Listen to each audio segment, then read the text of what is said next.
L'administration Trump a annulé le sommet de Budapest. Des sanctions ont été imposées à l'industrie pétrolière russe, que l'administration qualifie d'option intermédiaire en termes de sévérité. Selon le Wall Street Journal, Trump a atteint un point de rupture avec Poutine. Ces nouvelles sanctions visent spécifiquement les entreprises énergétiques, Lukoil et Rosneft, et représentent le dernier effort en date pour mettre fin à la guerre entre la Russie et l'Ukraine, selon l'administration. Vladimir Poutine a réagi immédiatement aux sanctions, déclarant « Concernant les nouvelles sanctions, rien de nouveau ici. Bien sûr, elles sont sérieuses pour nous, c'est évident.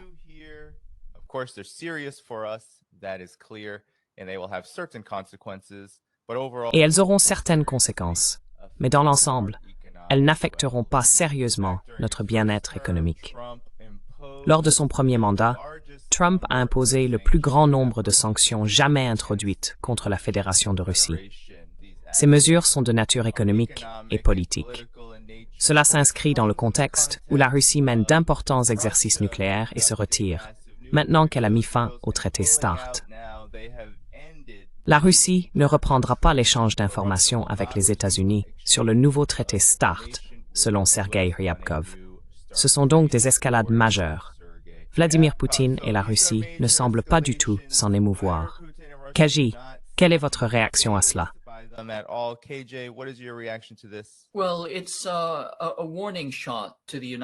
Eh bien, c'est un tir de semonce adressé aux États-Unis, au moment où ceux-ci réalisent qu'ils ne peuvent pas gagner leur guerre contre la Russie.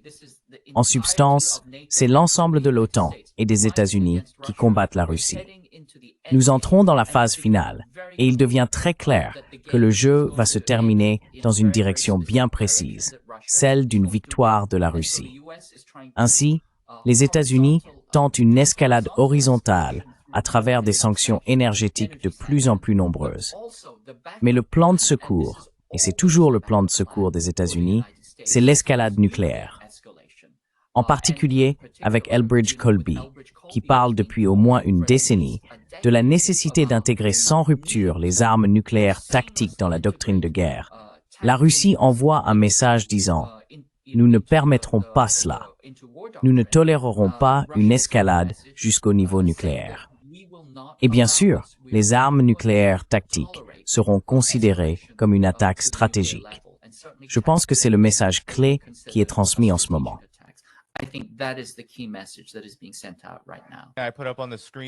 J'ai affiché à l'écran les exercices nucléaires que la Russie a menés sous la supervision de Vladimir Poutine. Cela intervient également alors que la Russie, la Chine et l'Iran ont déclaré que les restrictions de l'Iran sur les armes nucléaires étaient désormais levées, car le JCPOA a été annulé par les États-Unis.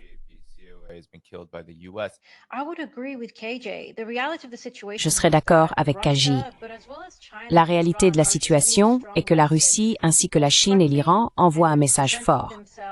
Ils se préparent et se présentent comme militairement capables et prêts à affronter l'Occident par tous les moyens nécessaires. Mais il envoie aussi le message que c'est à cela que vous serez confrontés si vous ne, disons, reculez pas ou n'apprenez pas à coopérer, ce que les États-Unis ne sont pas vraiment capables de faire. Je dirais aussi, de manière intéressante, que je ne pense pas que la Russie soit nécessairement, à ce stade particulier, préoccupée par les sanctions.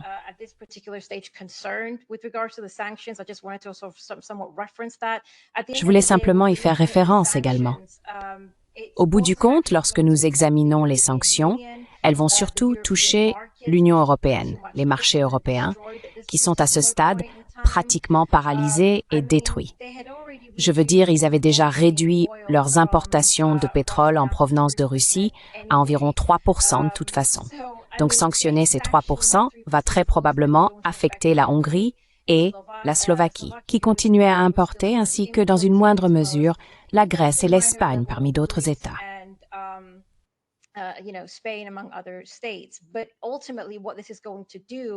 Mais en fin de compte, ce que cela va faire, c'est affaiblir encore davantage l'Union européenne, créant une dépendance accrue envers les États-Unis. Mais ce faisant, cela va engendrer un chaos massif au sein de l'UE car les conditions se détériorent considérablement pour la grande majorité de la classe ouvrière dans la plupart des pays européens. Et il s'agit d'une UE qui est sur une glace très mince, politiquement, juridiquement et économiquement. Tout cela se produit alors même qu'il faut se rappeler que l'UE elle-même intensifie sa rhétorique de guerre contre la Russie, augmentant de manière spectaculaire les dépenses militaires à des niveaux inédits depuis la Seconde Guerre mondiale, soi-disant pour se préparer à une guerre contre la Russie, tout en continuant à financer l'Ukraine.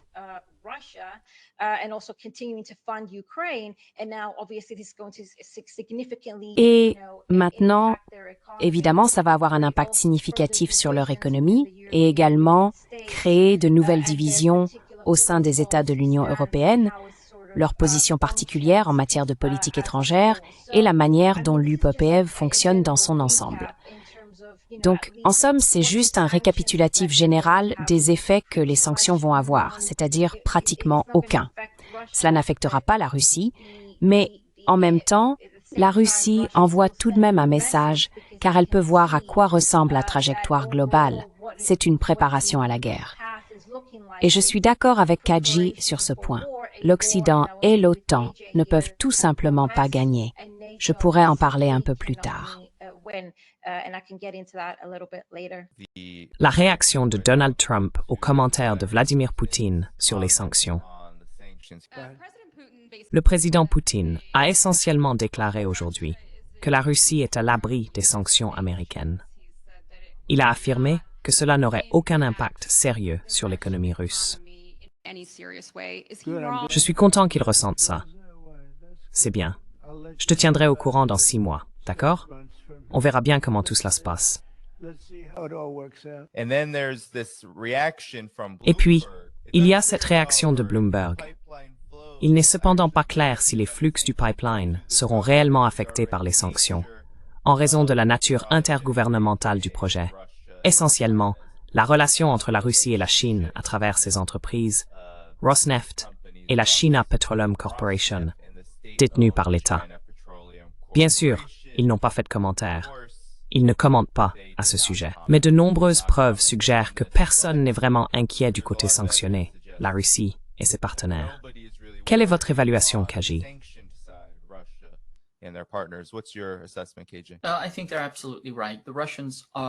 Je pense qu'ils ont tout à fait raison. Les Russes ne sont pas inquiets.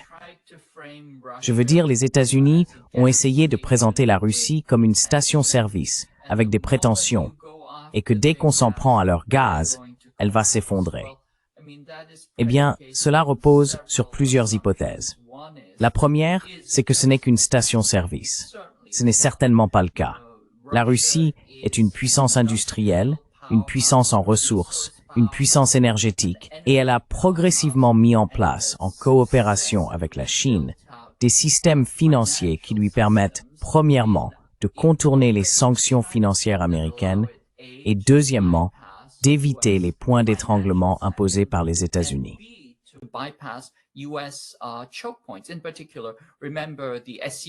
En particulier, souvenez-vous que la réunion la plus récente de l'OCS portait sur le renforcement de la sécurité énergétique, notamment à travers le projet Force de Sibérie 2.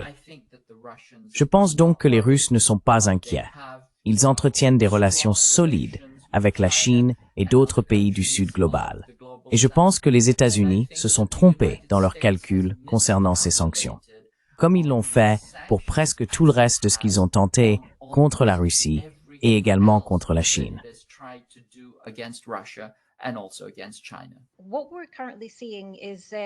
Ce que nous voyons en ce moment, c'est que la Chine, l'Iran et la Russie comprennent que l'Occident pousse à la guerre, que ce soit directement par l'intermédiaire de l'OTAN et de la Russie, mais nous allons également assister à une escalade avec l'Iran.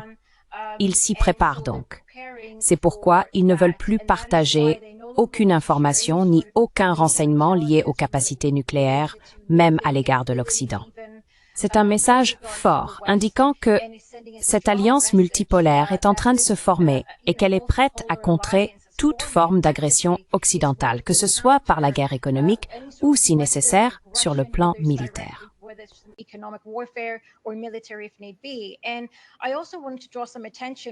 Je voulais également attirer l'attention sur ce qui se passe avec l'Iran. Je pense que le mois dernier, nous avons vu que les mécanismes de réactivation ont été mis en place. Il s'agissait d'un ordre direct des États-Unis au pays de l'E3 afin d'exercer une pression économique et politique sur l'Iran, essentiellement pour le pousser à revenir à la table des négociations avec les États-Unis ou risquer une nouvelle vague de guerre contre lui. Plusieurs médias, dont le Washington Post et l'Atlantic Council, ont évoqué une nouvelle guerre contre l'Iran en préparation.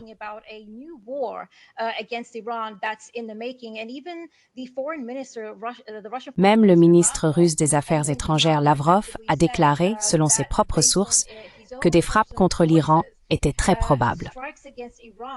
Le Washington Post a notamment évoqué le fait que l'Occident envisage une nouvelle guerre de faible intensité contre l'Iran, semblable à ce que je suppose Israël fait, disons-le ainsi, aux Palestiniens.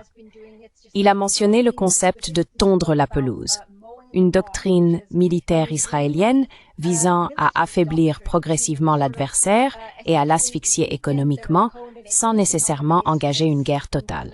C'est une forme de conflit prolongé et d'usure que l'Occident ne peut pas vraiment gagner. Mais c'est essentiellement ce que nous voyons se produire avec l'Iran également.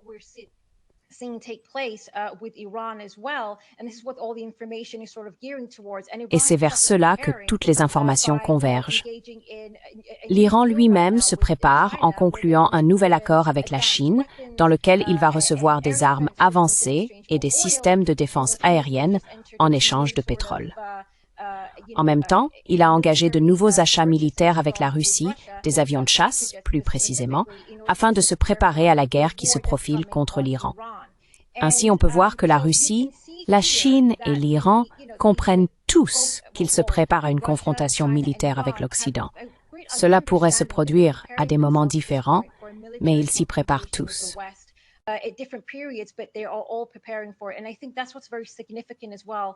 Et je pense que c'est aussi ce qui est très significatif dans cette nouvelle étape de la mise en place des mécanismes de rétablissement automatique. Le fait que l'Iran n'ait pas cédé à la pression occidentale pour, en substance, se rendre à la table des négociations et être contraint à la soumission. Il faut également se rappeler que les conditions imposées par les États-Unis pour que l'Iran revienne à la table des négociations incluent l'interdiction totale de l'enrichissement d'uranium, ce qui constitue une violation du droit international. Il faut s'en souvenir, c'est une violation du droit international. C'est un aspect.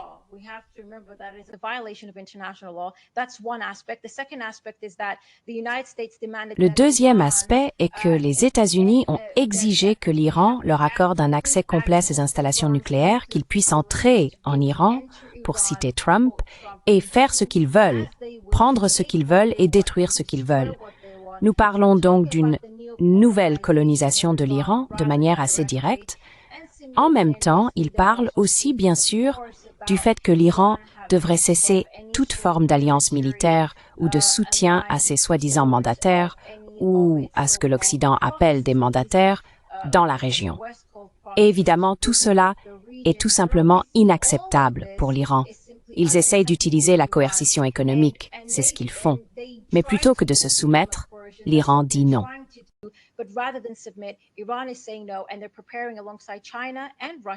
Et il se prépare, aux côtés de la Chine et de la Russie, en substance, à se mobiliser vers ce qu'il considère comme une grande guerre contre ces trois pays alliés.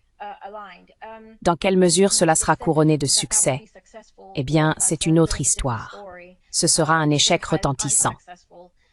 Mais oui, c'est une escalade grave dans la direction de ce que l'Occident cherche à accomplir, à savoir la guerre et la destruction, afin de préserver sa propre hégémonie. D'explorer et d'exploiter ce marché pour de grands termes, ce qui au final, aussi.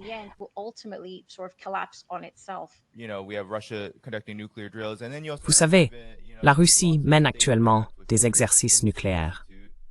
Et puis, il y a aussi même, vous savez, Responsible Statecraft, qui fait partie du Quincy Institute, qui a expliqué que la Russie, la Chine et l'Iran ont informé les Nations Unies que non seulement ils ne considèrent pas les sanctions de rétablissement automatique comme légitimes et ne les appliqueront pas, mais que les restrictions nucléaires sont désormais complètement levées.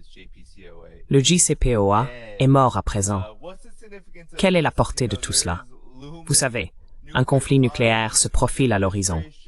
L'administration Trump semble plus intéressée à exercer des pressions, voire de l'intimidation, sur tous ceux qu'elle perçoit comme un obstacle à une sorte de politique « l'Amérique d'abord ».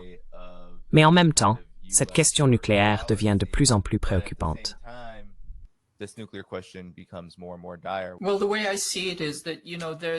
Eh bien, à mon avis, il y a une sorte de désespoir qui commence à s'installer au sein de l'administration. Ils se demandent quelles options avons-nous? Et l'option de dernier recours reste toujours la guerre nucléaire. Cela a déjà été le cas auparavant, elle a été envisagée pendant la guerre de Corée, utilisée pendant la Seconde Guerre mondiale et certainement envisagée pendant la guerre du Vietnam. Les Français voulaient même que les États-Unis utilisent des armes nucléaires tactiques, et ainsi de suite. Nous sommes donc face à une situation où l'option nucléaire existe, c'est quelque chose qui est sur la table. Et si vous vous souvenez, Donald Trump a dit pendant sa première administration « J'ai ces armes nucléaires. Pourquoi ne pourrais-je pas les utiliser ?»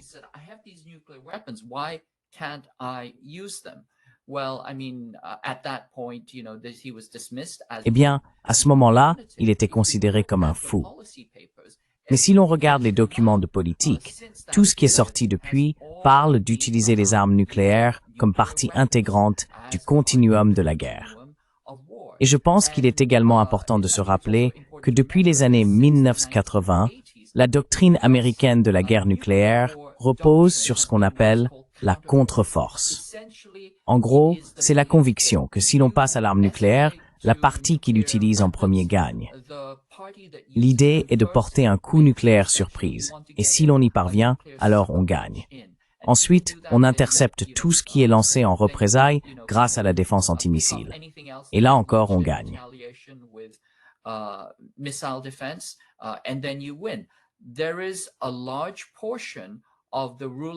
Une grande partie de l'élite impériale dirigeante estime que les armes nucléaires sont la voie à suivre. On le voit, par exemple, dans la guerre en Ukraine, où les forces ukrainiennes agissant comme mandataires tiraient directement sur l'arsenal stratégique de la Russie, la base des bombardiers stratégiques. Si l'on prend ces éléments en compte, on constate que la Russie met en œuvre sa triade nucléaire et envoie un message aussi clair que possible. Ne pensez pas que vous pouvez vous en tirer avec une frappe de contre-force. Cela ne sera pas acceptable. Ils essaient de faire passer le message qu'il faut, en quelque sorte, ouvrir les yeux et comprendre que la dissuasion nucléaire reste valable, malgré votre théorie des fous ou de la doctrine de contre-force.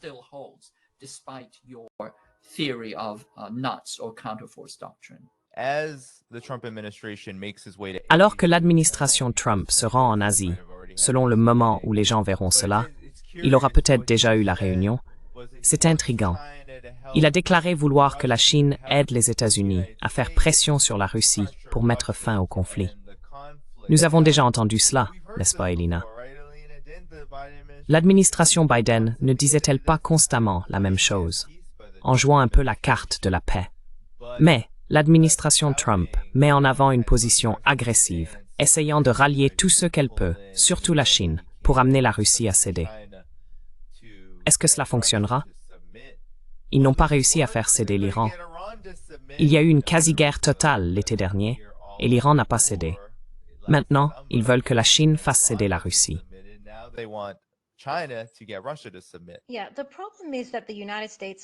Oui, le problème, c'est que les États-Unis, et Trump en particulier, essaient de négocier avec la Chine en jouant une carte qu'ils n'ont tout simplement pas. Ils tentent d'utiliser la guerre économique pour apaiser la Chine et la contraindre à dire « Très bien, nous allons coopérer à cause de la guerre tarifaire, etc. » Mais la réalité de la situation est, et cela a déjà été prouvé depuis le grand jour de la libération jusqu'à aujourd'hui, avec le premier lancement de la nouvelle phase de guerre commerciale contre la Chine, que les États-Unis n'ont plus la capacité économique nécessaire. À partir du moment où ils se sont désindustrialisés, et où la grande majorité des chaînes d'approvisionnement ont été transférées vers le sud global, principalement en Chine même, ils n'ont plus la possibilité de faire chanter la Chine sur quoi que ce soit. Recourir à la coercition économique semble particulièrement absurde, pour ne pas dire plus.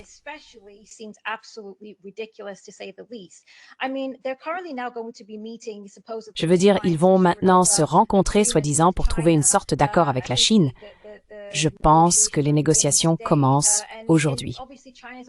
Et évidemment, la Chine utilise aussi ces métaux rares sur lesquels elle détient un monopole, produisant environ 61% des métaux rares et en traitant près de 92%.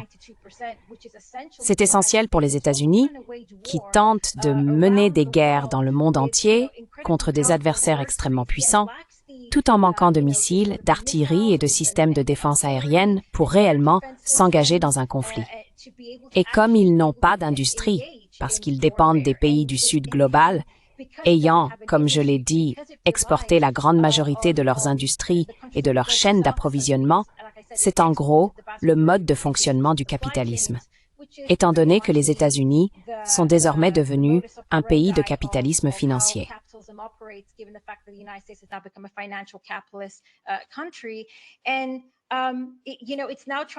Et vous savez, il essaye maintenant de faire chanter la Chine, qui possède ce dont elle a besoin si elle veut continuer à être non seulement une puissance militaire, mais aussi, évidemment, à importer les terres rares nécessaires pour maintenir sa production militaire et financer ses guerres. Je suppose qu'il n'a même plus la capacité industrielle pour cela. Mais il a également besoin de ces métaux rares pour son intelligence artificielle. Et vous savez, la Silicon Valley en dépend pour préserver son soi-disant statut de leader technologique, ce qui n'est plus nécessairement le cas, comme l'a récemment publié le New York Times. Ils ont en fait déclaré que la Silicon Valley regarde la Chine avec envie, prouvant en quelque sorte qu'une économie dirigée par l'État peut produire à un rythme plus efficace qu'une économie axée sur le profit, comme celle des États-Unis.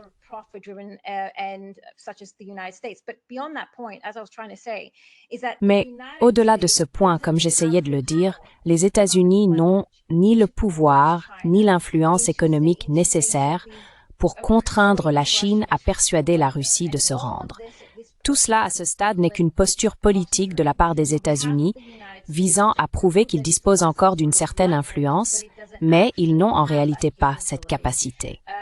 Par conséquent, encore une fois, nous verrons probablement les États-Unis soit réagir de manière excessive, soit devoir reculer. Car si l'Iran ne s'est pas rendu face aux sanctions américaines, la Chine, la superpuissance industrielle mondiale, ne sera certainement pas celle qu'il fera.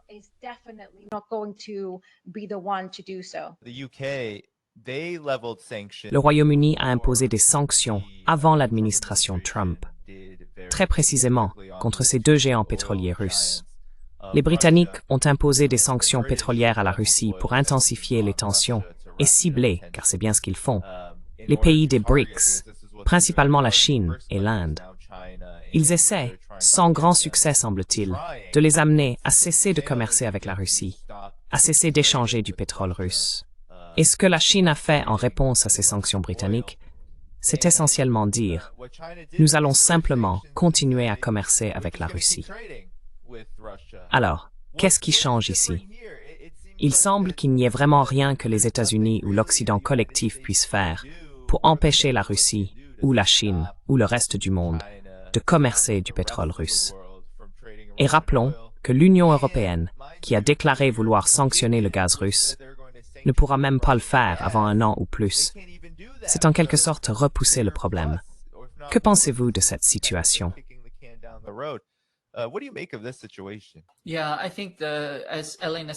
Oui, je pense, comme l'a dit Elina, que les États-Unis n'ont plus de cartes à jouer et qu'ils se contentent de souffler, de menacer de tout faire s'effondrer, ce qu'ils ne peuvent plus faire.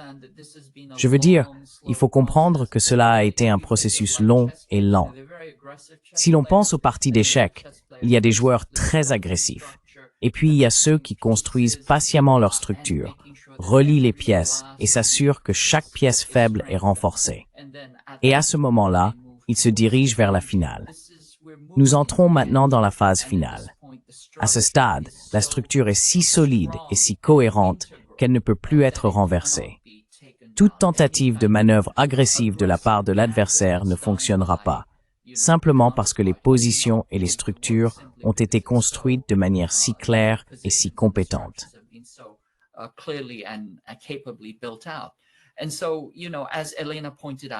Et donc, comme Elina l'a souligné, l'un des principaux coups que la Chine a joué, et c'est vraiment un coup de puissance, est le contrôle des terres rares. Pour revenir un peu à la science de base, les terres rares constituent le groupe des lanthanides, ou groupe des lanthanoïdes. Il y a 15 éléments aux propriétés très spécifiques et rares, notamment en ce qui concerne le magnétisme, la luminescence et d'autres caractéristiques métalliques des lanthanoïdes. Cela fait des années que je dis que lorsque les États-Unis ont imposé des sanctions technologiques à la Chine, en particulier sur les semi-conducteurs, j'ai prédit que la Chine serait capable de les surmonter très rapidement, car la technologie évolue.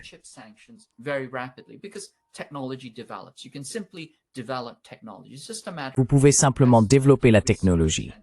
C'est juste une question d'investissement, de recherche et d'innovation. Tous ces éléments sont intégrés dans le système chinois. En revanche, on ne peut pas inventer un nouvel élément de terre rare. Ce groupe d'éléments, les lanthanides, est fixe. On ne va pas modifier les structures électroniques et inventer de nouveaux éléments. C'est en quelque sorte un fait accompli. Et la Chine développe les terres rares depuis les années 1970, depuis 1972, et elle a eu des premiers ministres qui étaient ingénieurs et scientifiques spécialisés dans les terres rares. Ils avaient compris, il y a 50 ans, que cela allait être d'une importance stratégique.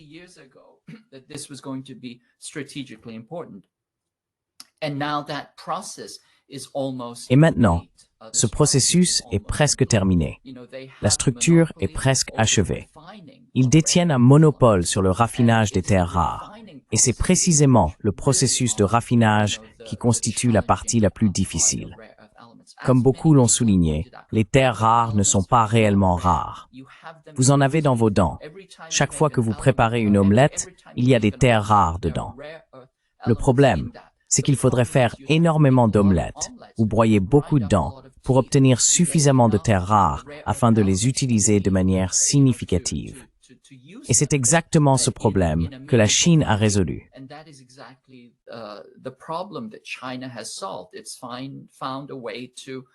Ils ont trouvé un moyen d'utiliser des procédés industriels pour raffiner et concentrer ces terres rares au point qu'elles puissent réellement être utilisées et combinées à d'autres éléments, puis intégrées dans tout ce qui est électronique. Tout, depuis les années 1960, en fait, tout le domaine de l'électronique dépend véritablement des terres rares. Vous savez, les gens pensent que tout repose sur le silicium. Oui, le silicium en fait partie, le gallium aussi. Mais ce sont vraiment les terres rares, ces éléments qui rendent la force électromagnétique manipulable et transductible, qui ont donné naissance à la technologie moderne, à la technologie d'éthique.